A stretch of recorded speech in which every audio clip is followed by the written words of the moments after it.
नमस्कार। हम आज देपालपुर तहसील के एक गांव में आए, छोटे से गांव में। यहाँ पर हमारे एक उन्नतशील किसान हैं लाखन सिंह जी। इन्होंने काफ़ी नए मतलब आधुनिक ढंग से खेती का तरीका खोजा है और नई नई हार्टिकल्चर में नई नई शोध करते रहते हैं। अभी बीच में एक इन्होंने सोयाबीन का भूसा खेत में डालकर एक बहुत अच्छा रिजल्ट लिया इन्होंने, वो भी हम देख के आए हैं। मैं थोड़ा सा भाई साहब को बताऊंगा कि पहले सबसे पहले इनको इनकी खेती का पूरा एक वीडियो दिखा दें, उसके बाद मैं इनका परिचय दूंगा। पूरा सब्दूर ये उन्नत खेती कर रखी है। वहाँ पर लहसुन लगा रखी है, इधर इन्होंने हाइब्रिड जो गेंदा होता है वो लगा रखा है और पास में उधर और उन्नतशील एक खेती इन्होंने नई वैरायटी की गेंदे की कर रखी है, वो भी काफ़ी अच्छी हम देख के आए हैं। लाखन सिंह जी, मैं इनका परिचय कराता हूँ। लाखन सिंह जी, आप प्रॉपर कहाँ का हैं गांव? सभी भाइयों को राम राम। मैं ग्राम शाहपुरा का रहने वाला हूँ। एक छोटा सा गांव है ग्राम शाहपुरा, देपालपुर तहसील इंदौर जिले के अंतर्गत आता है और सारी खेती बाड़ी यहीं पर है और यहीं खेती करते हैं। तो मैं ये बोल रहा था कि ये प्रेरणा आपको कहाँ से मिली लाखन सिंह जी? सर, प्रेरणा का क्या है, आजकल खेती में घाटा ज़्यादा है और मुनाफा कम हो रहा है। जो परंपरागत खेती जो हमारे पूर्वज करते थे या जो हम लोग करते आ रहे थे, जैसे गेहूँ है, सोयाबीन है, हाँ। एक तो मूल्य सही नहीं मिल रहा है और मूल्य मिल जाता है तो प्राकृतिक आपदा होने आती है, तो उनमें किसान को हर वक्त नुकसान ही उठाना पड़ रहा था।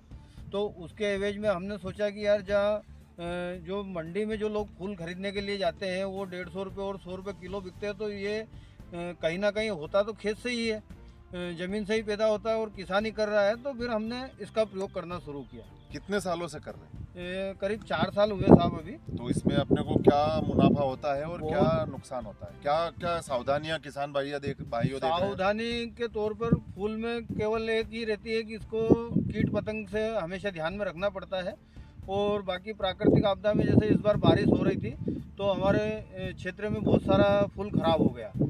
तो अगर समय समय पे किसान भाई एक तो जल निकासी की व्यवस्था रखे कि बारिश का पानी जैसे ही गिरा है, अब आप देखोगे हमारे खेतों में बिल्कुल कहीं पे भी पानी नहीं मिलेगा आपको। हाँ। सारा हम पानी एक तरफ निकाल देते हैं। तो जल निकासी सबसे प्रमुख रहती, चाहे वो कोई सी भी फसल हो, सोयाबीन हो, गेहूँ हो या अन्य आपके फूल वाली हो।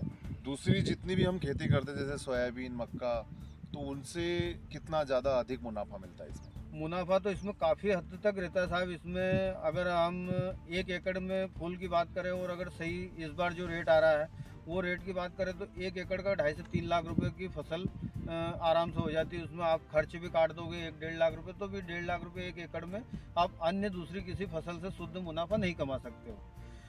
थोड़ा सा लेबर उनकी बहुत ज़्यादा दिक्कत आती है आजकल किसान को, क्योंकि कहना तो नहीं चाहिए पर गवर्नमेंट जो मुफ्त में खिला रही है उससे लेबर उनको शॉर्टेज किसानी में बहुत ज़्यादा आ गया है।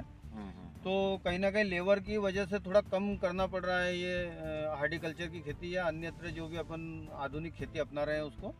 बाकी अगर घर के करने वाले हो तो इसमें इससे बेस्ट खेती नहीं है अभी। अच्छा, आप किसानों के लिए क्या संदेश देंगे?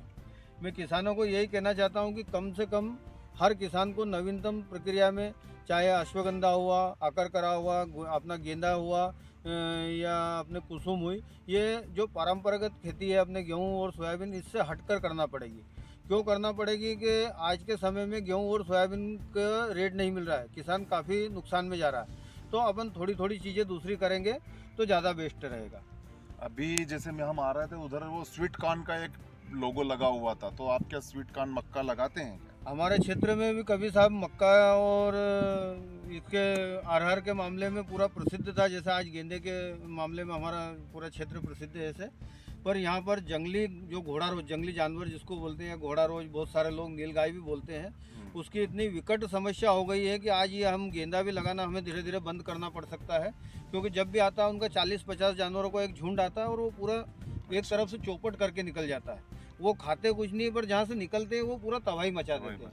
तो सरकार, शासन, प्रशासन को इस ओर ध्यान देना चाहिए ताकि किसानों को कुछ हद तक इससे राहत मिल जाए। नमस्कार, ये हमारे लाखन सिंह जी से बात हुई। नमस्कार साहब, बहुत अच्छा लगा।